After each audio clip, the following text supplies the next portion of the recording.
골로새서 14번째입니다. 음, 제목은 원만한 이해의 모든 부요로 비밀이신 그리스도를 깨닫게 하려 함이라는 제목을 가지고 교통하겠습니다. 골로새서 2장 1절, 2절 읽겠습니다. 내가 너희와 라오디게아 교회에 있는 자들과 무릇 내 육신의 얼굴을 보지 못한 자들을 위하여 얼마나 힘쓰는지를 너희가 알기를 원하노니 이는 그들로 마음의 위안을 받고 사랑 안에서 연합하여 확실한 이해의 모든 풍요함과 하나님의 비밀인 그리스도를 깨닫게 하려 함이다. 이렇게 말을 했는데 골로새서 1장 27절과 28절 그리고 2장 오늘 본문 읽은 이 구절은 바울이 본인이 체험하고 알고 있는 그리스도에 대한 그 복음, 그분을 전하는 데 있어서 얼마나 형제들에게 대해서 깊은 마음과 헌신을 가지고 있었는지 그걸 보여주는 귀절이라고 생각됩니다. 바울은 자신이 한 번도 보지 못한 육신의 얼굴을 대면한 적도 없는 또 본 적도 없는 그런 형제들, 골로새 교회 형제들과 라오디게아 그 교회 성도들을 위해서 자신이 힘을 다한 수고를 아끼지 않았거든요. 어, 그래서 바울이 1장 27절, 28절에서 이야기한 것처럼 어, 너희 안에 계신 그리스도니 영광의 소망이다.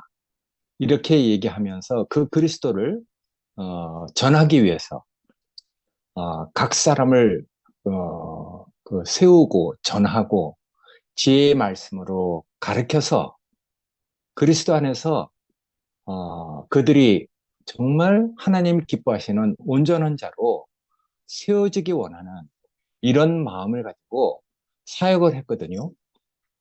그러니까 이제 그 직분이 남다른 것이죠. 어떤 목적이 있는 것이죠.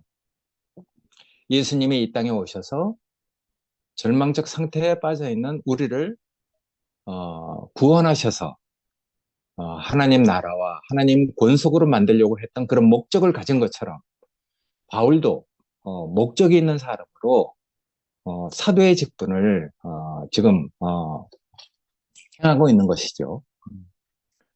그래서 어, 자기는 이제 그 완전한 자로 형제들을 세우려고 하는 이러한 그 사역을 위해서 그는 힘을 다해서 헌신하고 어, 이를 위해서 나도 내 안에서 능력으로 일하시는 분의 그 활동하심을 따라서 내가 온 힘을 다해 수고했다고 얘기하거든요. 음, 어, 어떤 사람이 에, 어떻게 사는 것은 그 사람을 그렇게 살게 한 이유가 있잖아요. 예전에 이할래 목사님이 그런 말씀을 예를 많이 들었어요. 겨울에 시장에서 어떤 아주머니가 찬물에 손을 담궈가면서 도라지를 까고 있는 것을 보면서 남들이 객관적으로 볼 때는 저 얼마나 추울까 이렇게 생각하는 상황인데도 그 사람은 어떤 목적이 있기 때문에 찬물에 손을 담궈가면서도 하여튼 도라지를 까는 것을 그렇게 힘들지 않게 그렇게 그 했다는 비유를 많이 들었거든요. 그리고 또 이제 또 다른 예도 들었는데 전쟁 중에 예? 에, 그 다리를 폭파하기 위해서 아무것도 의지할 수 없는 다리 난간을 기어 올라가서 폭약을 설치하고 돌아온다고 하는 얘기를 어, 어떤 어, 전쟁을 그 치룬 사람의 이야기를 듣고 우리한테 그런 얘기를 한 적이 많거든요. 그러니까 누가 어떤 목적을 가지고 사느냐, 아, 그게 이제 중요한 것이죠. 목적이 있느냐, 없느냐. 그러니까 목적이 있는 사람은 다른 사람이 생각할 수 없는 어떤 일을 아무렇지도 않게 이렇게 해나간단 말이에요. 바울도 그러잖아요. 일을 위하여, 뭐를 위하는가. 예수님이 이 땅에 오신 것처럼 바울도 뭔가 그렇게 예수를 대신해서 뭔가 하여튼, 그 사도의 직분을 행하고 있는 것이죠. 바울은 아마 충격을 받았을 거예요. 자신이 죽이려고 했던 사람이 하나님 아들이다. 이 사람이 알고 보니까 정말 절망적 상태에 빠져 있는 온 인류를 구원하기 위해 오신 메시아다. 이것을 깨달았을 때 바울은 얼마나 충격적이겠어요. 얼마나 놀랬겠습니까? 어? 그게 시시한 일이 아니잖아요. 이건 세계가 뒤집어지는 일이잖아요. 바울이 어떤 사람이었습니까? 유대계의 전통과 그 몇천 년 되는 유대 그 종교를 지키기 위해서 열심을 가지고 예수의 잔당들을 없애기 위해서 그 쫓아다녔던 사람이잖아요. 그런 그 바울 안에서 반전이 일어난 거죠. 놀라운 일이 일어난 거죠. 그래서 정말 메시아가 오신 것, 이건 세계가 바꿔지는 일이잖아요. 요새 그 이제 종교적인 어휘로 정말 그 종말을 본 것이죠. 종교의 종말을 보고 세상의 종말을 본 것이죠. 감히 하나님 아들을 죽이다니, 메시아를 죽이다니. 이건 우리가 생각하는 그 이상의 충격일 것 같아요. 어, 그러니까 이제 그런 그 예수로 인해서 완전히 그 사람이 바꿔진 사람이잖아요. 그리고 이제 그 사람이 다 하지 못한 어떤 사역을 자기가 대신해서 하니까 그 바울이 가지고 있는 직분은 정말 남다른 것이죠. 생각이 다른 것 같아. 어, 우리가 생각하는 그 이상의 어떤 여기 성경을 볼 때도 그런 것들이 이렇게 다 느껴지고 뭐 하여튼 보여지는데, 그러니까 이를 위하여 나도 내 안에서 능력으로 일하시는 분의 활동을 따라서 온 힘을 다해서 수고했다 이렇게 얘기했는데, 결국은 뭐 어떤 사람의 영향을 받아서 어떤 사람이 된 것이죠. 바울과 같은 사람이 된 것이죠. 그러니까 예수 같은 사람이 예, 무슨 하여튼 그 충격적인 어떤 일을 가지고 바울을 변화시킨 것이잖아요. 그래서 이제 바울은 하여튼 자기 안에서 일하시는 분의 어떤 능력을 따라서 자기도 이렇게 온 힘을 다해서 사역을 한다 하는데, 그건 누구를 만났느냐, 이게 중요한 거죠. 누구를 만나서 내가 어떤 사명과 어떤 목표의식이 생겼는가. 어. 그러니까 이제 그 목표의식이 중요한 것이잖아요. 그, 음? 아무것도 의지할 수 없는 달의 난간을 기어 올라가서 폭약을 설치한다는 거예요. 그러니까 보통 사람이 있을 수 없는 일이죠. 목사님이 그 얘기를 들었을 때는 얼마나 놀랐을 거예요. 뭐 기댈 것도 없고 의지할 것도 없고 붙잡을 수도 없는데 올라간다는 거라. 그러니까 목사님에게는 불가사한 일로 그렇게 느껴졌지만은 전쟁 중에 임무가 떨어지면 그걸 하는 사람이 있다는 것이거든요. 그러니까 이제 목표가 중요한 것이죠. 누구 때문에 그런 목표가 생겼는가. 이게 중요하잖아요. 무엇 때문에 그렇게 겨울에 그 찬물에 손을 담가가면서 도라지를 까고 있는가. 그 목표가 중요한 것이잖아요. 그러니까 내 안에서 능력으로 일하시는 분의 활동하심을 따라서 그러니까 뭐 그것이 뭐 자기 안에 뭐 어떤 예수라는 사람이 따로 있는 게 아니고 그런 사람의 영향을 받아서 지금 바울이라는 사람의 됨됨이가 그렇게 이제 변화된 것이잖아요. 우리는 이제 어떤 과정을 거쳐서 우리만큼 어떤 이제 생명의 연단을 받아서 그 생명으로 우리가 강건하게 자라가고 있으니까 다 자기만큼이죠. 자기 됨됨이만큼이죠. 그러니까 자기에게 보여진 만큼, 자기에게 빛이 비춰진 것만큼 주님을 따라가고 일을 행하는 것이니까. 그러니까 우리 안에서 능력으로 활동하시는 분, 일하시는 분의 어떤 뜻을 따라서 일한다 이렇게 얘기했지만은 하여튼 어떤 자극에 의해서 내가 어, 그렇게 살 수 없는 사람이 이렇게 사는 사람으로 변화됐다는 것이거든요. 그래서 이제 바울은 여기 2장 1절과 2절을 이렇게 보면은 그는 이제 골로새 교회와 라오디게아 그 교회 그리고 그 육신의 얼굴을 보지 못한 자들을 위해서 자기가 얼마나 힘써서 기도하고 수고했는지를 알기 원한다고 얘기했어요. 이거는 뭐 요새 말로 자기 공로를 또 자기 수고를 드러내기 위해서 하는 말이 아니잖아요. 음, 여기서 바울이 힘썼다는 얘기, 그게 뭐 단순하게, 오늘날 사람들이 얘기하는 그 전도, 어, 그게 아니고, 정말 그 형제들을 내 형제처럼 그렇게 여기고, 내 몸처럼 여겨서 그들 마음에 위안을 주고, 사랑 안에서 정말 하나인 것을 느끼게 하고, 어, 정말 갈라질 수 없는 사람으로 그 사람들을 이어가고 또 그런 과정에서 그리스도에 대한 확실한 그 인식, 확실한 이해, 그것이 이제 그 안에서 풍성하게 에, 그렇게 자라길 원했던 것이거든요. 그러니까 하나님의 비밀이신 그리스도를 깨닫게 하려고 하는 이 영적인 돌봄, 그리고 중보기도의 수고, 이거 모든 것을 다 포함하는 말이 이 힘씀이라는 그 말 안에 들어가 있는 것이잖아요.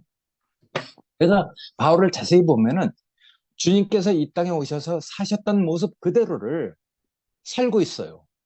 뭐 특별하게 사는 게 아니라 주님이 이 땅에서 오셔서 제자들을 데리고 살았던 그 모습 그대로를 답습하고 있단 말이에요. 그 생명 그대로 사는 것이죠. 병아리가 마치 닭이 되듯이, 송아지가 마치 소가 되듯이 그 생명이면 어디 가겠습니까? 예수가 주신 생명을 그대로 살아나는데 예수가 제자들을 이끈 것처럼 바울도 심지어는 이제 보지 못한 그런 형제들에게까지 마치 예수가 그 제자들을 사랑하는 것처럼 또 만나는 그 모든 사람을 살려내는 것처럼 바울도 이제 그런 사역을 하고 있는 것이거든요. 그러니까 우리가 바울이 여기 얼굴을 한 번도 보지 못한 그들을 위해서 힘써왔다는 것은 하여튼 기도로 중보하고 애써왔다는 것이거든요. 보지 못한 형제들을 위해서 할 수 있는 방법이 뭐가 있어요? 그 지역에 있는 형제를 세우고 말씀을 전해주고, 그리고 또, 뭐 하여튼 감옥에 있으니까 그들을 위해서 마음을 다해서 정말, 하나님이 그들에게 은혜를 베풀고 성령이 그들에게 임해서, 그들이 하나님이 기뻐하시는 자로 간절하게 그 생명이 자라기 원하는 그런 간절한 마음을 가지고 하여튼 자기가 할 수 있는 모든 것을 다 한 것이죠. 다닐 수 있을 때는 사람을 만나고 말씀을 전하고 또 다니지 못하고 감옥에 갇혀 있을 때는 그들을 위해서 마음을 다해서 중보기도를 하고 편지를 쓰고 하여튼 바울은 최선을 다해서 그들을 위해서 그리스도가 더욱더 깊이 알아지고 그리고 또 그 생명이 자라나기를 간절히 바랬던 것이거든요. 그러니까 이제 에바브라와 같은 동역자를 위해서 가르치고 복음의 메시지를 전하고 세웠다는 것이거든요. 그러니까 바울이 가지 못한 곳에 있는 형제들까지도 하여튼 바울은 음, 그 지역의 그 형제들을 이끌 만한 사람들을 세워서 그 지역을 담당하게 하고 또 다른 곳으로 복음을 전하러 가고 복음을 전하러 가고 이랬던 것이거든요. 바울은 그런 말을 했어요. 내가 남의 터 위에는 내가 건축하지 않기로 내가 마음으로 작정했다. 그러니까 예루살렘에는 그 사도들이 있었잖아요. 그러니까 예루살렘 영향권 그 바깥에 있는 예수를 잘 알지 못하는 곳에 자기는 이 복음을 전하기 원하는 그런 마음을 가지고 로마에서는 그렇게 말을 하기도 했죠. 그래서 에바브라와 같은 동역자를 세워서 복음의 메시지를 전하고 또 각 그 교회, 그 교회를 이끌어 갈 만한 어떤 형제들을 세워서 그 지역에서 머물면서 그 형제가 그 교회를 이끌어 갈 만한 그런 사람이 될 때까지 2년 혹은 또 3년 동안 이렇게 머물면서 고린도 교회, 에베소 교회 이렇게 다니면서 복음을 전했다는 것이거든요. 그래서 여기 골로새서 1장 7절에도 에바브라를 통해서 복음을 너희들이 배웠다 이렇게 말을 하잖아요. 그러니까 가보지 못한 형제들 있지만은 에바브라라는 자기가 정말 신임할 만한 그런 형제를 통해서 이 그 라오디게아 그 교회 형제들이 지금 감옥에 갇혀 있는 바울에게 문화를 한 것이잖아요. 그러니까 바울은 얼마나 감사가 되겠어요. 얼마나 고맙겠어요. 얼굴을 한 번도 보지 못한 형제들이 자기를 걱정하고 에바브라를 통해서 자기를 문안하고 하는 것이 바울에게는 정말 너무너무 감동이 되고 위로가 됐을 거예요. 그래서 이제 그들에게 또다시 이렇게 그 편지를 쓰고 그런 것이잖아요. 그래서 모든 지혜의 말씀으로 전하고 가르치기 위해서 하여튼 그리스도가 중심이 돼서 그 형제들이 온전하게 교회가 세워지도록 힘썼다는 것이거든요. 그래서 교회가 그리스도에 대한 올바른 이해, 정말 풍성한 그 이해를 가지고 있으면은 어, 되겠다는 마음을 가지고 사역을 한 것이죠. 사실은 바울이 사역하는 것이 맞죠. 그리스도에 대한 그 풍성한 이해, 그 인식이 가지고 있으면은 뭐가 걱정이 되겠어요. 그래서 하여튼 그 인격이신 그리스도가 중심에 대해서 그런 그 현실 안에서 어떤 환경 안에서 그런 그리스도가 중심이 되는 연속적인 삶이 이어지도록 권면하고 어? 정말 그 기도를 하고 그랬다는 것이거든요. 그래서 감옥이라는 그 제한 속에서 자기가 할 수 있는 최선의 방법을 통해서 바울이 힘써왔던 그런 그 이야기를 하고 있는 것이죠. 그래서 바울이 수고했다는 그 표현이 여기에 이제 아주 구체적으로 묻어나 있어요. 그래서 바울은 2장 2절에서 왜 그렇게 힘썼는지를 얘기하잖아요. 그 목적이 뭐 단순하게 교리를 가르치기 위한 것이 아니죠. 그들 마음에 위로를 받고 사랑 안에서 하나가 돼서 그래서 하나님의 그 비밀이신 그리스도의 몸된 교회로 그들의 인식이 그리스도에 대한 그 충만한 이해가 성장하도록 그렇게 권면하고 바랬던 것이거든요. 그래서 바울은 그리스도를 전하고 가르치기 위한 그 사역을 단지 말이나 직접 만나야 된다는 것에 국한시키지 않고 만날 수 없으면 그들을 위해서 기도하고 서신을 써서 보내고 또 동역자들을 통해서 제자화하는 그런 방식으로 힘써왔다는 것이거든요. 그러니까 바울은 2장 2절에서 말하는 그리스도의 그 풍성함을 깨닫게 하려고 하는 것이 하여튼 바울이 가지고 있는 그 목적이죠. 그래서 바울이 말하고 있는 하나님의 비밀이신 그리스도 여기에 대한 그 확실한 이해 그 모든 풍성함을 그 형제들이 갖기를 원했거든요.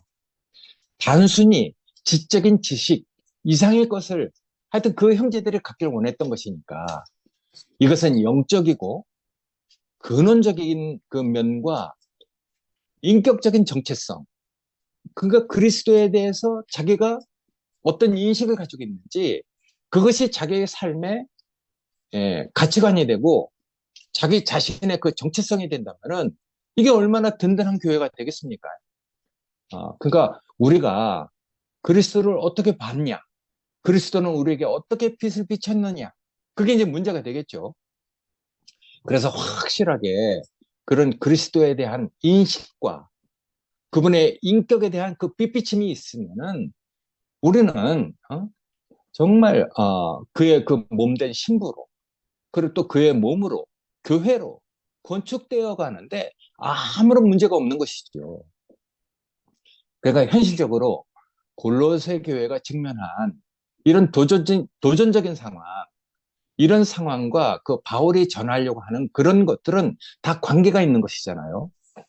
당시 골로새 교회가 처한 문제는 사실은 역사 안에서 교회가 세워질 때마다 겪는 문제예요.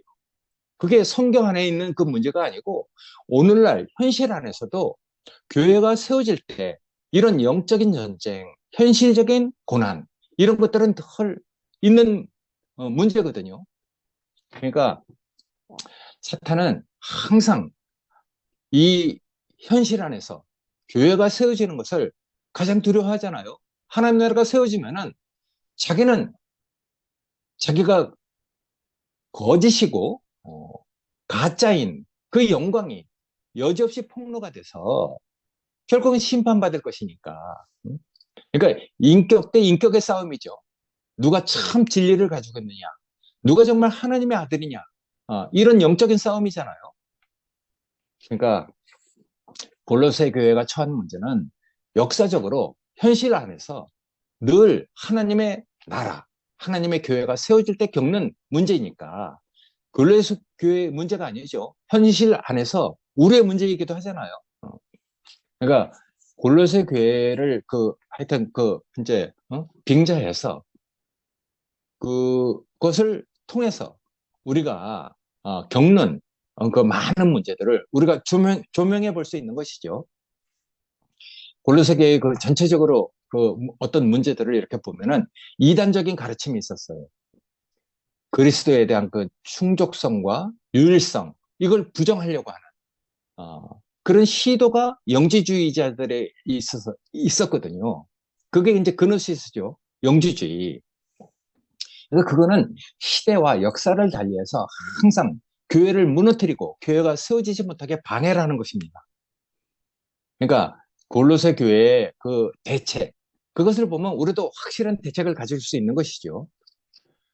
골로새 교회에 그렇게 영향을 주고 있는 그런 것들은 어떤 것이냐면은 철학과 인간의 그 전통들. 그래서 바울은 그렇게 얘기합니다. 누가 철학과 헛된 속임수로 너희를 사로잡아 가지 못하게 주의하라 하고 경고를 하거든요. 철학이나 헛된 속임수. 이거는 그리스도 외에 다른 철학적인 체계나 지혜를 통해서 구원이나 영적 성숙을 얻을 수 있다는 잘못된 사상에 대한 경고거든요. 그런 데에 대해서 주의하라.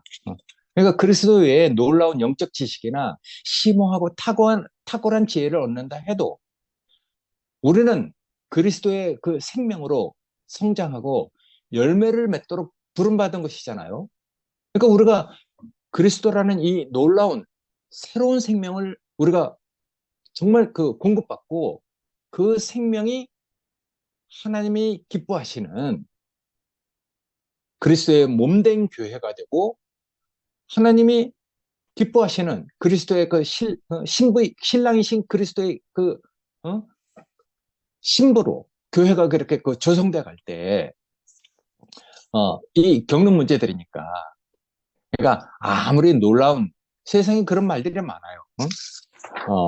요새 우리가 이제 많이 그런 것들을 겪고 있잖아요. 세상에 보면은 정말 유능하고 똑똑한 분들이 많은데 생각 깊으신 분들이 만들어내는 그 놀라운 말들이 많거든요.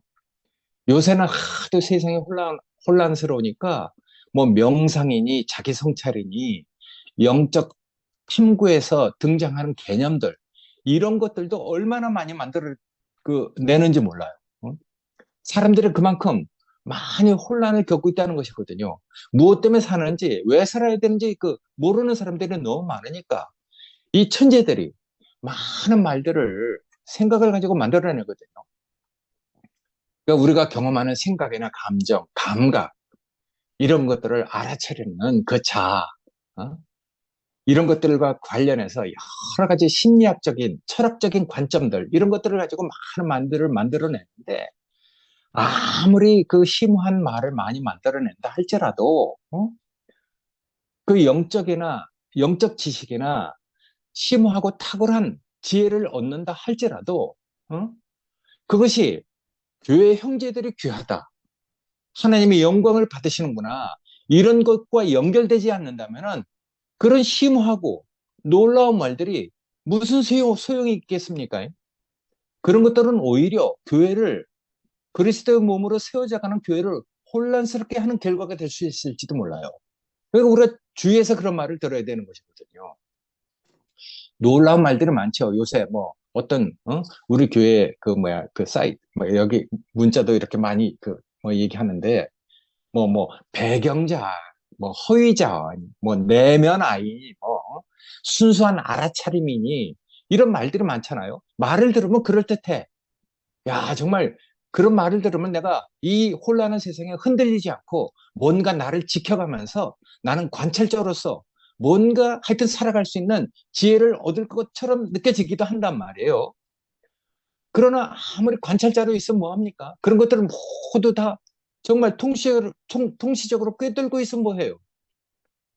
그게 교회 형제들이 귀하게 느껴지지 않고 하나님의 영광을 받는 것이 아니라면은 그런 알아차림이 무슨 소용이 있겠습니까? 자기가 그런 것에 흔들리지 않고 관찰자로 딱 남아있는 그런 것이 무슨 소용이 있겠어요? 그러니까 아무 소용없는 것이죠. 하나님이 그 빛 비춰주신 거하고는 차원이 다르잖아요. 그러니까 하나님의 그 빛 비춰주심은 그리스도에 대한 이 놀라운 인격이 우리에게 이렇게 비춰졌다는 것은 이건 정말 놀라운 일이죠. 그래서 철학이나 인간의 전통, 누가 철학이나 헛된 속임수로 너희를 사로잡아 가지 못하게 주의하라 이렇게 얘기하잖아요. 거기에는 또 율법적인 요구도 있었어요. 음식이나 절기, 안식일들을 꼭 지켜야 된다. 이런 것들을 강조하는 사람들도 있었거든요. 구원이나 영적 성숙, 이런 것이 있으려면은 이런 외적인 규례가 반드시 필요하다. 어? 말로만 해서는 되느냐? 행위가 온전해야 되지 않겠느냐? 그러면서 이제 막, 뭐, 하여튼, 뭐, 말만 뻔쩍하다 하고 행위가 좀 부족한 것을 막 공격하기도 하고 하잖아요. 응? 그러니까 우리는 이제 그런 것들을 다 겪었죠. 그래서 우리는 법이나 규칙에 매여서 끌려가서 위선으로 보여주기식의 그 가식적인 삶에서 인격적으로 융통성을 가진 그런 영적인 분을 만나서 우리가 해방을 얻었단 말이에요. 그러니까 그런 분을 경험하는 게 정말 놀랍죠.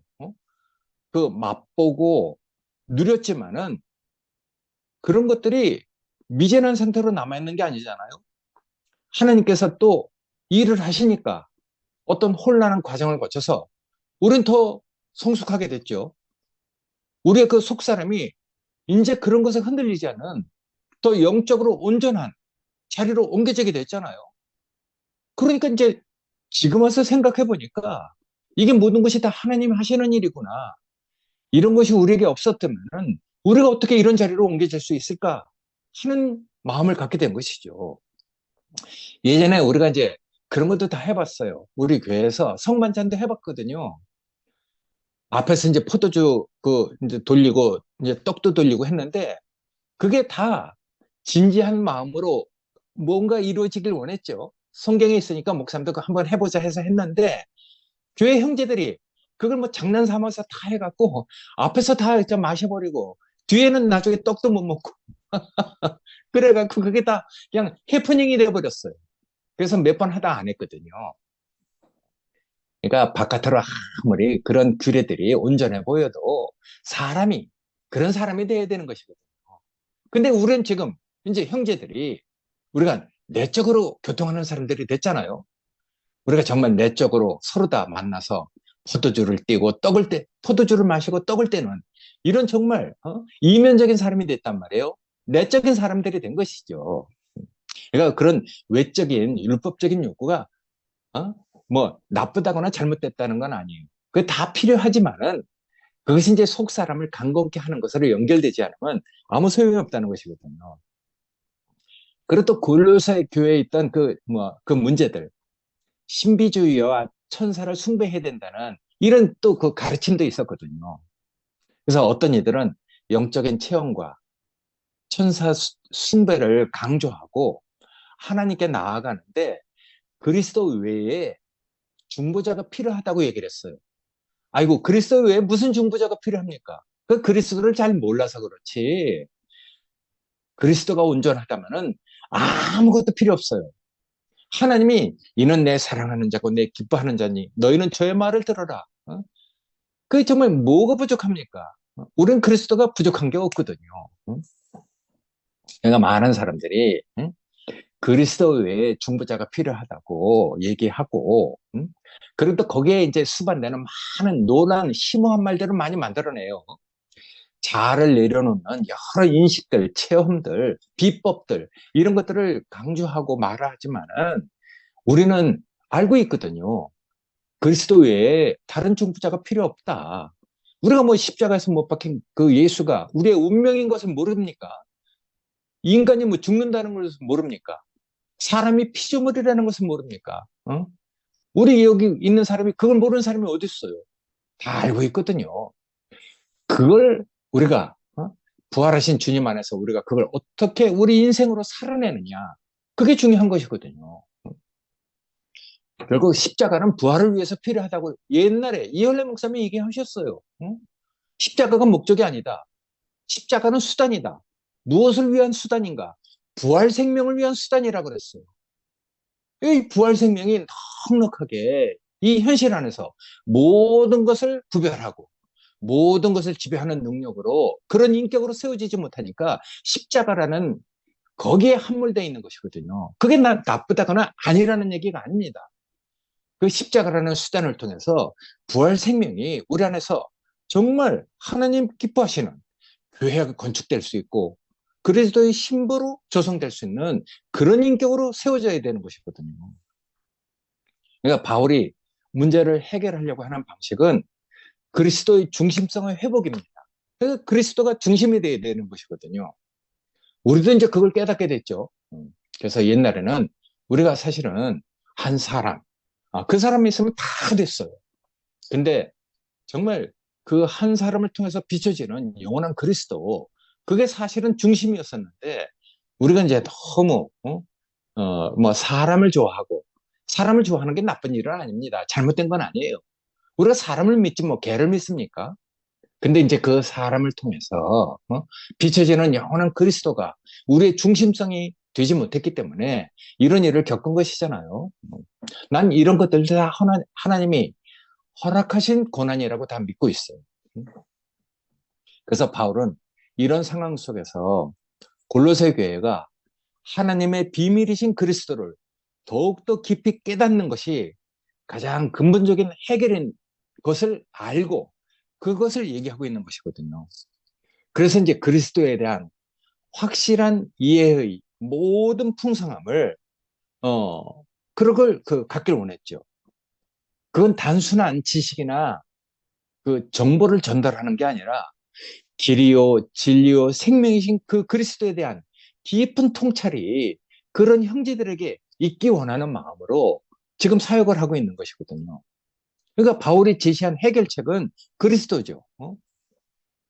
그래서 하나님의 말씀을 통해서 비춰주시는 영원한 인격. 그, 그 빛을 비춰주면 모든 것이 다 구별이 되잖아요. 빛이 없으니까 문제지.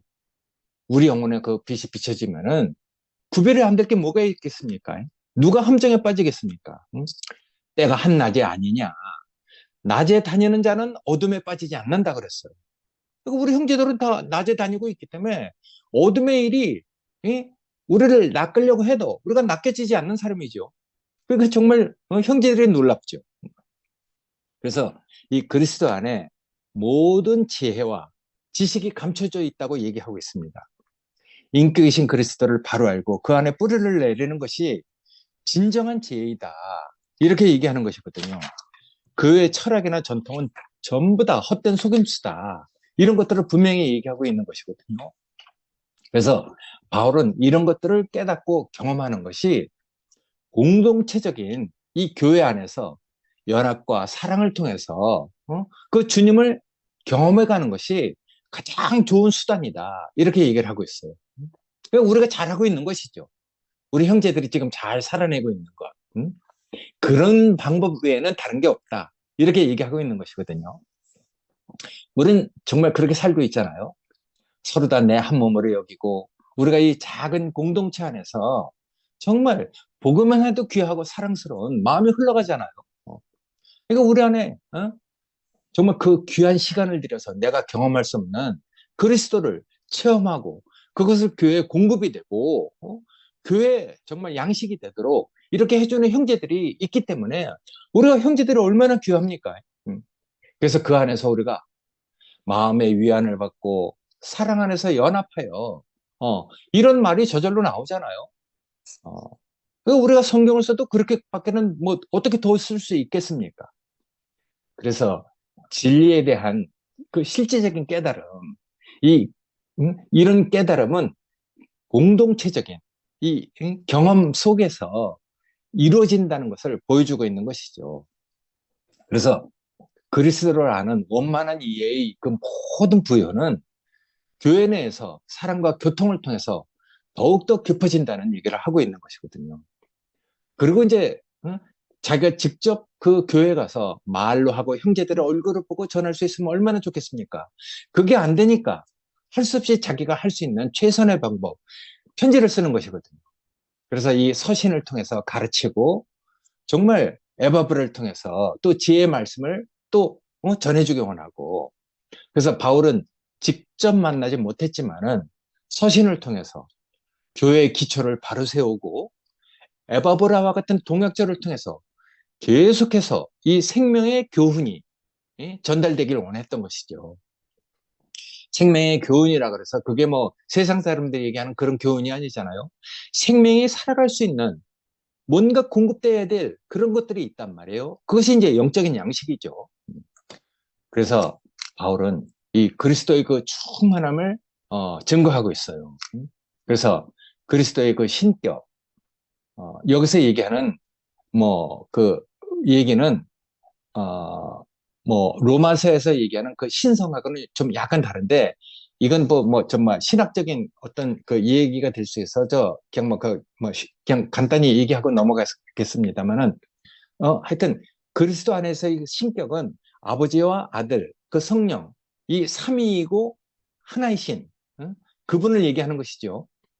그러니까 뭐 하여튼 로마서에 있는 그 신성의 모든 충만이 육체에 거한다는 그런 의미하고는 약간 다른데, 이건 뭐 복잡하니까 그냥 넘어가겠습니다. 하여튼 이런 얘기를 한 이유는 예수는 많은 신들 중에 하나다 이렇게 얘기하는 영지주의자들 때문에, 예수는 그런 많은 신들 중에 하나가 아니다. 예수는 하느님이시고 아들이시고 성령 그 자체이신 분이다 하는 것을 얘기하려고 어? 그 신격이 충만함이 그 예수 안에 거한다는 얘기를 한 것이거든요. 그러니까 이걸 뭐 구체적으로 우리가 신학적으로 이렇게 깊이 들어갈 것은 없고, 하여튼 본인의 어떤 인식을 따라서 이렇게 그 누리고 그 이해를 가지시면 될 것 같고, 하여튼 이런 영지주의자들의 그 도전 때문에 이런 말들이 나왔다는 것을 우리가 이렇게 그냥 알고 지나가기만 하면 되고, 어쨌든 결론적으로는 하나님 하시는 이 놀라운 일은 그 당시 교회가 겪었던 문제를 이 현실 안에서 우리가 공감할 수 있도록, 하여튼 바울은 어느 시대나 교회가 세워질 때 그 교회를 방해하려고 하는 그런 영적인 그 전쟁에 대해서 해결책으로 하나님의 공갈을 배워서 그런 혼란과 절망에 빠지지 않도록 하고 있다는 것이거든. 그래야지 이제 이런 그리스도에 대한 그 충만한 이해가 우리에게 그 깊이 또 풍성하게 이렇게 있을 때 교회가 이제 온전하게 세워질 수 있는 것이거든요. 그리스도의 몸으로 세워지고 정말 신랑의 신, 그리스도의 그 신부로 아름답게 세워지는 것이거든요. 그게 바로 우리에게 영광의 소망이신 그리스도죠. 지혜로운 비밀이신 그 그리스도죠. 그러니까 이런 그리스도에 대한 인식이 우리한테 풍성이 있다면은 결코 넘어지거나 흔들릴 일이 없는 것이죠. 그래서 이게 단순히 지식의 축적이나 뭐 교리적 동의로 뭐 선포하거나 구호를 외치는 그런 것으로 이루어지는 것이 아니잖아요. 이건 성령의 조명 아래, 우리 영식이 형제가 얘기하는 성령의 조명 아래, 뭐 간단하게 성령의 조명 아래 이렇게 얘기하고 있지만은 이 말의 함축적인 의미는 우리는 어떤 과정을 거쳐서 다 알고 있어요. 그것이 뭐 기독교에서 얘기하는 그 성령의 어떤 그런 것이 아니잖아요. 예. 그 온전한 인격이 우리에게 빛비춰져서 우리는 어떤 인격으로 조성되어 간다는 것을 우리는 알고 있는 사람이니까. 그래서 성령의 그 조명 아래 인격적인 깨달음과 믿음, 순종, 그리고 삶의 어떤 그 실현을 통해서 이게 나타나도록 되어 있잖아요. 그게 이제 우리 내면 안에서 우리 속 사람이 강건해지고 그런 생명으로 자라나야 되는 것이죠. 그래서 우리 안에서 그런 그리스도에 대한 인식이 정말 그 깊이, 그리고 또 풍성하게 뿌리내리고 그렇게 된다면은 영적인 생명으로 이렇게 그 나타나게 되어 있죠. 성령의 9가지 열매, 사랑과 희락과 화평과 오래 참음, 그건 뭐 말에 있는 거겠어요? 자비나 양선이나 충성, 온유, 절제, 그런 그 인격을 우리가 다 맛보고 누렸다는 것은 정말 복인 것이죠. 오래 참고, 온유하고, 자비하고, 충성과 진실과 실제를 가지고 있는. 그런 것들이 형제의 어떤 면들을 보면은 다 가지고 있단 말이에요. 이게 정말 교회가 놀라운 것이죠. 그게 다 인격적인 부분이잖아요.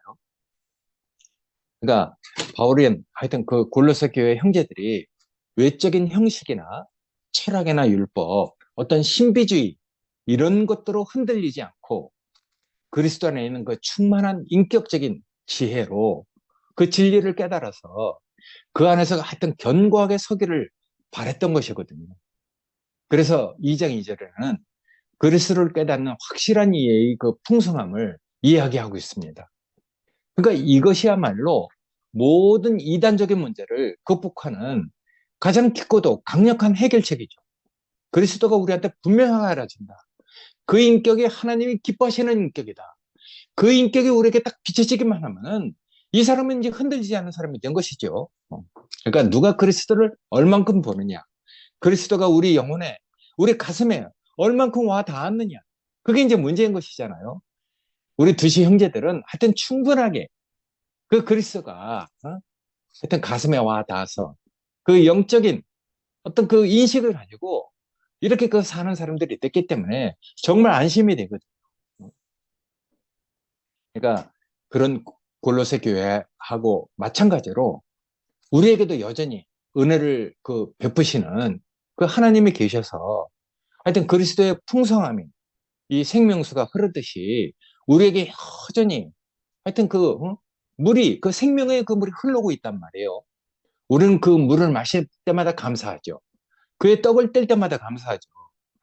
그런 아버지 하나님이 계셔서 우리가 오늘날에도 영적인 전쟁, 많은 이단 시비가 있는 이런 곳에서 가까이도 있잖아요. 가까운 곳에 정말 소금의 제맛을 잃고 사람에게 밟혀지는 이런 비참한 모습을 우리가 봤단 말이에요. 가장 모범적인 본을 보이신 분이 가장 그랬던 어떤 모습도 보였기 때문에 이런 긍정적이고 또 부정적인 어떤 그 면을 본 우리는 그리스도 안에서 정말 어떤 길을 가야 할지 분명한 인식을 가지고 사는 사람이 됐죠. 그러니까 가까이 있는 어떤 이단, 이런 어둠에 빠지지 않도록 하신 거에 대한 어떤 정말 그 감사함이 있어요. 그래서 그런 믿음을 가지고 우리가 살 수 있도록 여전히 우리에게 은혜를 베푸신 하나님이 계시다는 게 하여튼 이런 교통을 통해서 골로새 교회를 우리가 이렇게 그 보아가면서 더욱더 하여튼 그 감사가 됐거든요. 하여튼 오늘날에도 우리가 늘 영적인 지식, 철학과 신비주의, 아직도 신비주의가 남아있어요. 이 과학적인 세상에서. 그리고 종교적인 어떤 것들이 많이 남아있는데 그런 것에 흔들리지 않도록 우리가 정말 인격이신 그리스도를 따라갈 수 있는 그런 교회로 세워져 있다는 것이 하여튼, 너무너무 감사하다는 생각이 들었습니다. 아멘. 고맙습니다.